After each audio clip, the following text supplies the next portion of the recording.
നമസ്കാരം. പുണർദ നക്ഷത്രത്തിൽ ജനിച്ച സ്ത്രീകളുടെ കാര്യം ആദ്യം പറയാം. പുണർദ നക്ഷത്രത്തിൽ ജനിച്ച സ്ത്രീകൾക്ക് പുണർദത്തിന് പൊതുവായ ഫലങ്ങൾ ഉണ്ടാകുമെങ്കിലും ആരോഗ്യപരമായ ഗുണം പോരാ. പുരുഷന്മാർക്ക് നല്ല ആരോഗ്യം ഉണ്ടായിരിക്കും. ഇവർ പൊതുവെ ഗൗരവത്തോടെ കാണുന്ന പ്രകൃതക്കാരല്ല. പുണർദ നക്ഷത്രക്കാർ പൊതുവെ ഗൗരവത്തോടെ കാണുന്ന പ്രകൃതക്കാരല്ല.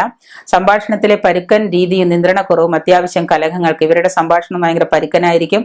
അതുപോലെ സംഭാഷണത്തിലുള്ള നിയന്ത്രണക്കുറവ്, സംഭാഷണം ആരോട് എന്ത് പറയണമെന്നറിയാതെ ഇവർ ചാടിക്കറിയൊക്കെ പറഞ്ഞുകളെ.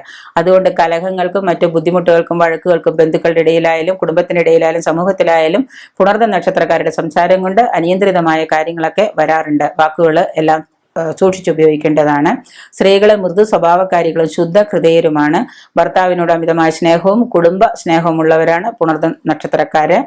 വിദ്യാരംഭം, വാഹന ക്രയവിക്രയം, കൃഷി എന്നിവയ്ക്ക് യോജിച്ച ഒരു ആഭരണ നിർമ്മാണം, ജുവല്ലറി, അതുപോലെ സ്വർണ്ണ നിർമ്മാണം, ഇങ്ങനെയൊക്കെ യോജിച്ചൊരു നക്ഷത്രം കൂടിയാണ് പുണർദ നക്ഷത്രക്കാര്.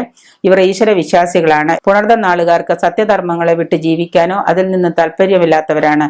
അവർ സത്യങ്ങളെ മാത്രം മുറുകെ പിടിച്ച് ജീവിക്കുന്നവരാണെങ്കിലും ചിലവർക്ക് സത്യത്തിനേക്കാളേറെ അവരുടെ നിലനിൽപ്പിന് വേണ്ടി അവരെ സത്യങ്ങളെ കൈവിടാറുമില്ല. മനസ്സിന് യോജിക്കാത്ത പ്രവൃത്തികളോ വാക്കുകളോ ഉണ്ടായാൽ തന്നെ അവർ പ്രതികാര ബുദ്ധിയോടെ പെരുമാറുമെങ്കിലും പൊതുവെ സഹകരിക്കാൻ കൊള്ളാവുന്ന ഒരു മനസ്സാണ് പുണർദ നക്ഷത്രക്കാർക്ക്. സാധാരണഗതിയിൽ 32 വയസ്സ് വരെ പുണർദ നക്ഷത്രക്കാർക്ക് മോശമായൊരു കാലമായിരിക്കും. 32 വയസ്സ് വരെ അവർക്ക് വലിയ ഗുണമൊന്നും ഉണ്ടാവില്ല. എന്നാൽ 32 വയസ്സിന് ശേഷമേ ഉയർച്ച പ്രതീക്ഷിക്കാവൂ. 32 വയസ്സ് കഴിഞ്ഞ് ഏതാണ്ട് ഒരു 50 വയസ്സിനും 32 വയസ്സിനും ഇടയിൽ അവർക്കൊരു നല്ല കാലവും അവരുടെ സന്താനങ്ങളൊക്കെ ഉയർച്ചയിലെത്തുക, നല്ല കാലങ്ങളൊക്കെ സംഭവിക്കുന്ന ഒരു സമയം കൂടിയാണ്.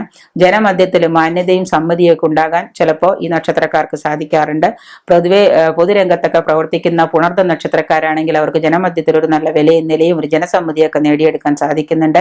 ഒരു പൊരുത്തക്കേട്, സാമ്പത്തിക കാര്യങ്ങളുമായുള്ള പെരുമാറ്റത്തിൽ ഒരു പൊരുത്തക്കേട് ഇവർക്ക് എപ്പോഴും സംഭവിക്കാറുണ്ട്. സാമ്പത്തിക കാര്യങ്ങളൊക്കെ തൊട്ട് പെരുമാറിക്കഴിഞ്ഞാൽ ചിലപ്പോൾ അതിൽ നഷ്ടം സംഭവിക്കുകയോ അവർ പെരുമാറുന്ന അത് ശരിയായ രീതിയിൽ ഉപയോഗിക്കാൻ പറ്റാതെ വരികയോ ചെയ്യുന്നുണ്ട്. പുണർദ നക്ഷത്രക്കാർ പ്രത്യേകിച്ച് ശ്രദ്ധിക്കേണ്ടത് എന്താണെന്ന് വെച്ചാൽ മറ്റുള്ളവരുമായിട്ട് പൊരുത്തപ്പെട്ടു പോവാനും മറ്റുള്ളവരുമായിട്ട് ഇണങ്ങിച്ചേരാനും പുണർദ നക്ഷത്രക്കാര് ശ്രദ്ധിക്കുക.